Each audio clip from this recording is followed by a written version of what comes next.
Ang init. Pabili, pabili. Ano yun? Pogi to. Yung pabili po ako ng biskwit po. Arte. Ano pa? Tsaka po nung ano po, yung drinks po na yun po. Ayun po, isa lang po. Arte, hindi naman maganda. La la la. Hala! Ay, Bubay, anong ginagawa mo?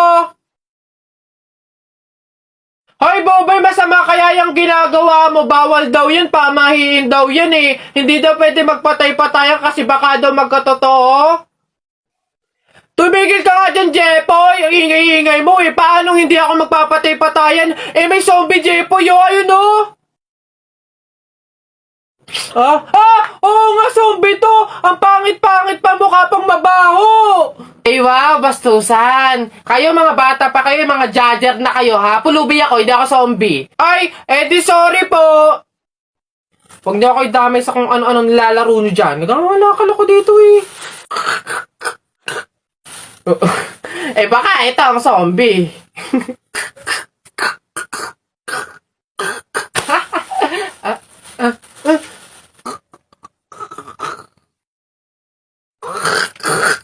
Ayun, alin.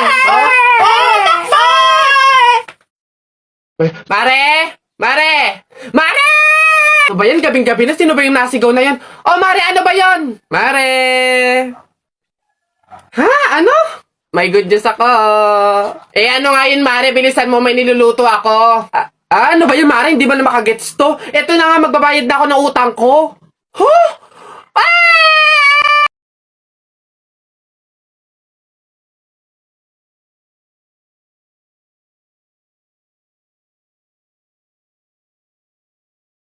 Diyos ko po, salamat. Akin na. Ay, ito na nga. Ito naman si Mare. Masyado naman akala mo naman hindi. Ito na, oh. Woo! Ay, Mare, teka lang.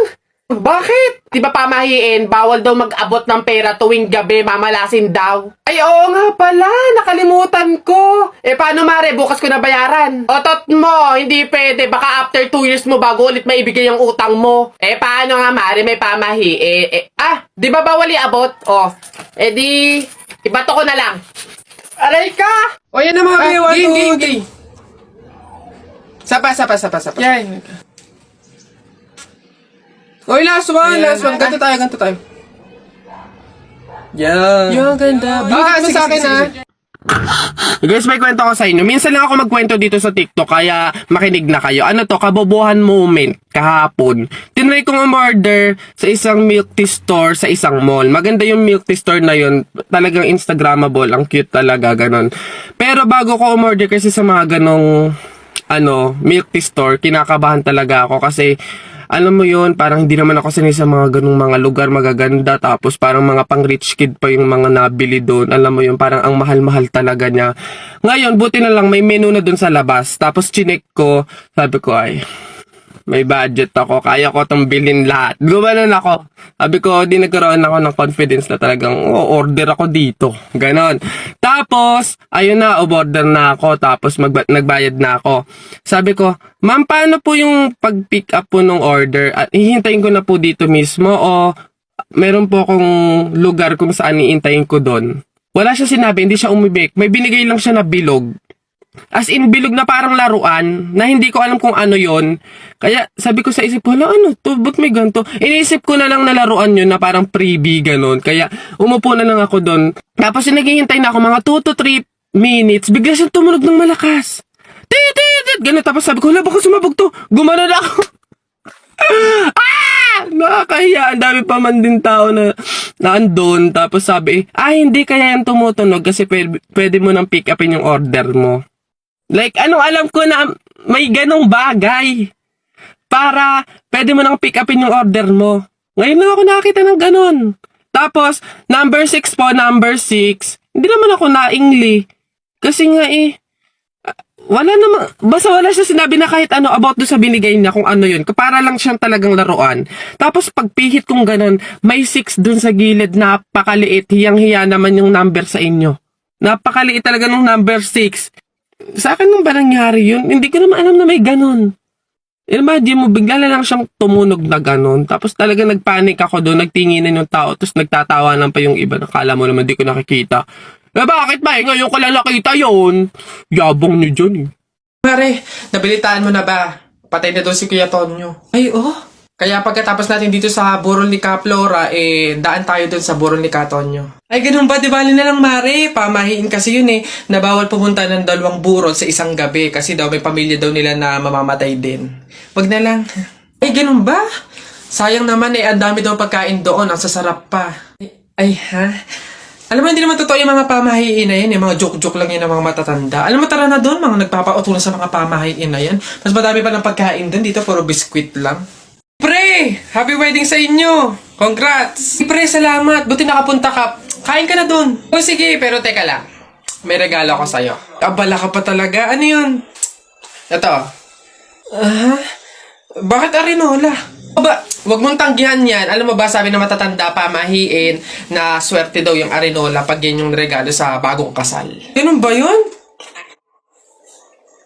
Bakit gamit na?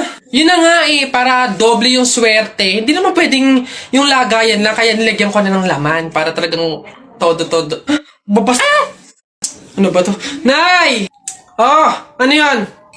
Nasa ba yung kumot nating magaganda? Ano ba tong kumot na to? Parang hindi pa kayo buhay sa mundo. Andito na to eh. Ako ngayon tigil-tigilan mo sa kaartehan mo. Patuto kang magtyaga kung anong meron dyan. Ito. Siya nga pala. Wow! Bagong kumot? Hindi. Dalhin mo yan sa mga bisita at dito sila matutulog. Ang daya naman, Nay! Nilalabas mo lang to pag may bisita. Para sa kanila ba to kaya mo binili? Aba, sasagot ka. Ay, char! Walang brief at panty. Di sabi bukas daw. Nahihina mo. Pati ba naman dito, pinahirapan pa, wala tuloy power. Pag talaga biglaan kung ano-ano nangyayari. Tagaytay, andito na kami! POV, ako yung kaibigan mo na bigla-bigla na lang magde-desisyon at mangangaladkad ng kung sino-sino. Imagine, nasa Manila lang kami, tapos nag-book kami ng staycation ngayon sa Tagaytay nang walang kahit anong dalang gamit. Diyos ko, alas 2 ang madaling araw naglalakad sa kalye kasi magbubook kami ng rider. Walang load. So, it means hindi makakapag-book. So, paano na? Maglalakad na lang papuntang unit, ganun? Layo-layo ng Tagaytay. Buti na lang sa paglalakad namin, nakahanap kami ng 7-Eleven, nakapag-load kami, kaya nakapag-book kami. After 1 hour and a half, nakarating na rin kami from Manila to Tagaytay. Grabe ang itinagtag ng puwit. At grabe mga human being yung dinatnan ko sa Tagaytay. Grabe naman ang pagka-fog. Patuloy na talagang maganda yung weather at ang ganda ng timing ng punta ko dito. At ayan mga human being, finally nakarating na rin kami kung saan kami nag-book ng staycation. Lamig pala dito sa Tagaytay. Ito na pala yung Tagaytay. Uy, hindi ko mapakita sa inyo kasi gabi na. Pero bukas pagising namin, papakita ko sa inyo yung view. Grabe, ang sakit sa puwet nung motor. 1 hour and a half ata yung tinakbo namin. Dito nga pala kami nag-book ng staycation. Ayan, super tataas niyan. So, tower 5 daw to. Tapos andun pa yung ibang mga tower. Basta dito kami. Diba pakay nyo? Ang tagal nung kasama ko, ti. Nauna akong nag-book kasi ng rider sa kanya. Tapos siya ang tagal niya. Baka yun, iniligaw na. Tapos tinapon na lang siya sa... Di ayan, nasa labi na kami, nang gising pa kami ng guard niyan. Kasi naman, imagine, 3 AM na halos nakarating. Ayun, naglag lang kami, nilagay lang namin dito yung infos, yung details namin, tapos pinicture lang kami dito kasi mukha daw kaming mga kriminal. Tapos nakalimutan pa namin bumili ng pagkain. Anong kakainin namin ba o magdamag? Magutom na lang, gano'n? From Manila, naisip nating mag-book ng staycation sa Tagaytay. Lakas ng trip mo. Lakas ng trip, baliw, parang siraulo. Ganun siya mag-isip. Naiinis ako. Wala tayong kahit anong dala. Walang damit, walang pagkain, walang brief at panty. Walang charger. Walang charger. Tayo lang. Kasi imagine mo kanina, nagkakape lang tayo dun sa Manila. Tapos andito na tayo ngayon sa Tagaytay. Buti na lang may 7-Eleven bukas pa makakakain tayo.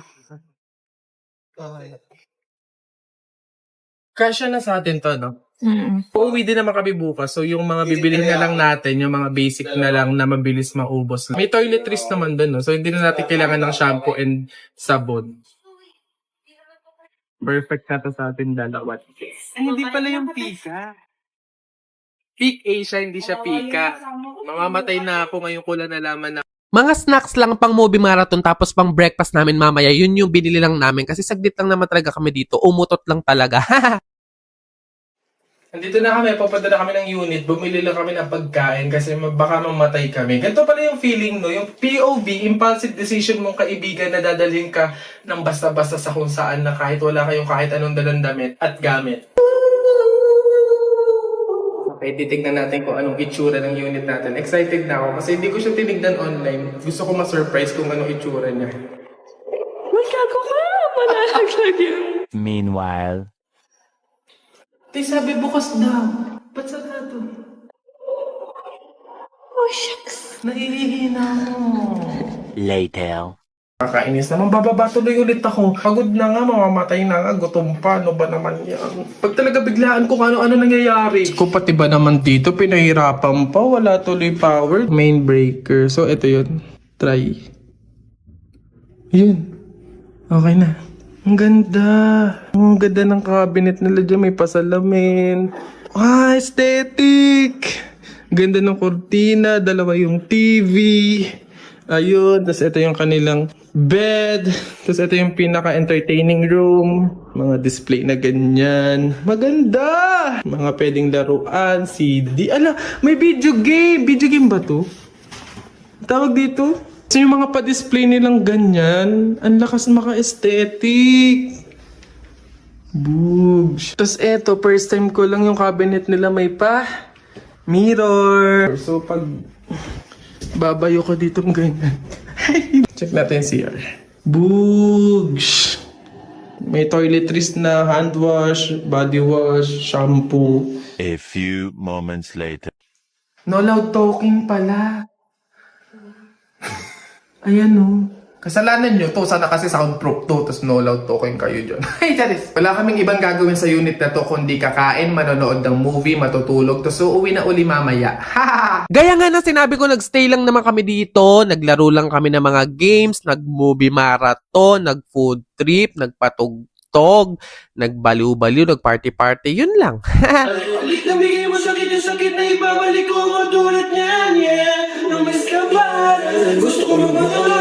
One eternity later. Good morning, Baguio! Ay, Tagaytay pala to. Tignan nyo yung labas, sobrang grabe yung nagbe-vape na yun. Sino ba yun?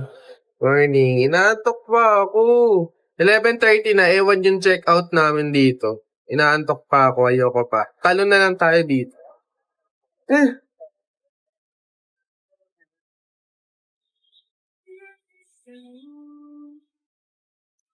Grabe, ang saya ng ganito, no? Yung parang hindi naman talaga mawawala yung trials in life, pero ang laking bagay na nararanasan mo pa rin hanggang ngayon yung mga ganito. Act of service, nagpe-prepare po siya ng breakfast. Ayun mga human being, pagkagising namin, buti naman nakapagpahinga kami kahit late na kami nakarating dito. Tapos nag-breakfast kami, inantay namin mag 1 p.m. Yun kasi yung out namin. Then yeah, alis na kami.